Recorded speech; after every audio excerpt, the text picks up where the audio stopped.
Police की team श्रद्धा की body के टुकड़ों की तलाश में दिल्ली के मैदानगढ़ी तालाब पहुंची। पुलिस को आशंका है कि इस तालाब में आफताब ने श्रद्धा के शरीर के कुछ हिस्सों को फेंका था। जांच से पहले पुलिस ने तालाब के पानी को कम कराने की कवायद शुरू कर दी है और इसके अलावा इस केस से जुड़े हैं 9 अहम किरदारों के बयान भी दिल्ली पुलिस ने दर्ज कर लिए हैं।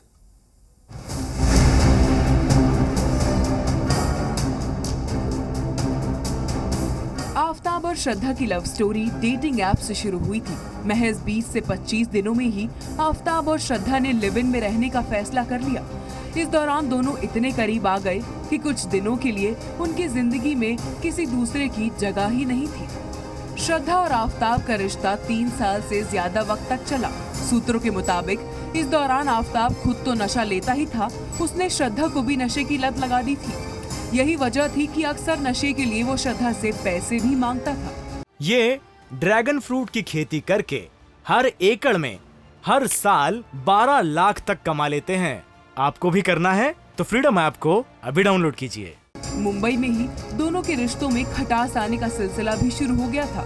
खराब रिश्तों को ठीक करने के नाम पर आफताब श्रद्धा को उत्तराखंड और हिमाचल के लंबे टूर पर ले गया। दोनों हरिद्वार ऋषिकेश घूमने के बाद हिमाचल के कसोल, मनाली और तोश गांव भी गए थे। सूत्रों का कहना है कि ट्रेकिंग के दौरान आफताब श्रद्धा को पहाड़ से नीचे गिराने की प्लानिंग में था, लेकिन उसे इस बात का डर था कि अगर श्रद्धा बच गई तो वो पकड़ा जा सकता है। अपने इस प्लान के फेल होने के बाद आफताब ने प्लान बी तैयार किया। श्रद्धा हत्याकांड की गुत्थी सुलझाना दिल्ली पुलिस के लिए सबसे बड़ी चुनौती है, क्योंकि आरोपी आफताब लगातार अपने बयान बदल रहा है। सूत्रों के मुताबिक आफताब ट्रैकिंग के दौरान श्रद्धा को पहाड़ से गिराकर मारने की साजिश रच रहा था, लेकिन उसे इस बात का डर था कि अगर श्रद्धा बच गई तो वो पकड़ा जा सकता है। इसलिए आफताब ने श्रद्धा को खत्म करने के लिए प्लान बी तैयार किया।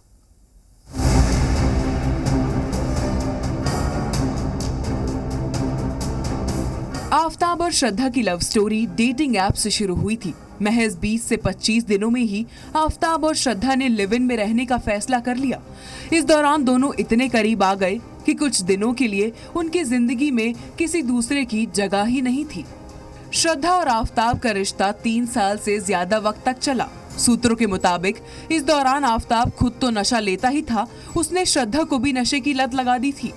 यही वजह थी कि अक्सर नशे के लिए वो श्रद्धा से पैसे भी मांगता था।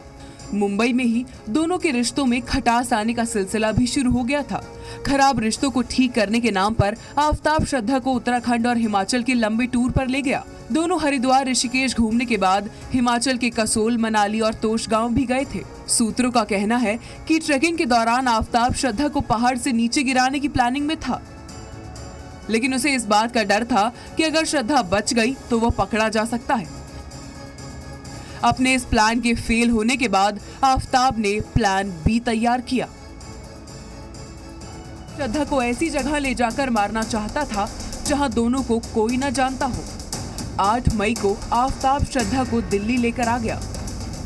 दिल्ली आने के बाद श्रद्धा की नौकरी नहीं लग रही थी, इसलिए वो आफताब से पैसे वापस मांगा करती थी, जबकि आफताब के खर्चे उसकी कमाई से ज्यादा थे, इसलिए वो हमेशा कुछ दिन की मोहलत मांग लेता था।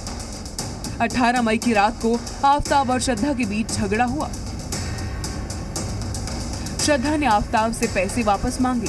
आफताब ने श्रद्धा को बुरी तरह पीटा और उसका गला घोंट दिया। जब उसने देखा कि श्रद्धा मर चुकी है तो उसने लाश को बाथरूम में छिपा दिया, जिसके बाद आफताब ने श्रद्धा की बॉडी के 35 टुकड़े कर दिए। इस दौरान आफताब ने गूगल पर लाश को ठिकाने लगाने के तरीकों को सर्च किया। इसके बाद की पूरी कहानी अब देश के घर घर तक पहुंच गई है। आफताब अब दिल्ली पुलिस की गिरफ्त में है, लेकिन उससे सच उगलवाना दिल्ली पुलिस के लिए बड़ी चुनौती साबित हो रहा है। दिल्ली से प्रमोद शर्मा के साथ ब्यूरो रिपोर्ट। ये ड्रैगन फ्रूट की खेती करके हर एकड़ में हर साल 12 लाख तक कमा लेते हैं। आपको भी करना है तो फ्रीडम ऐप को अभी डाउनलोड कीजिए।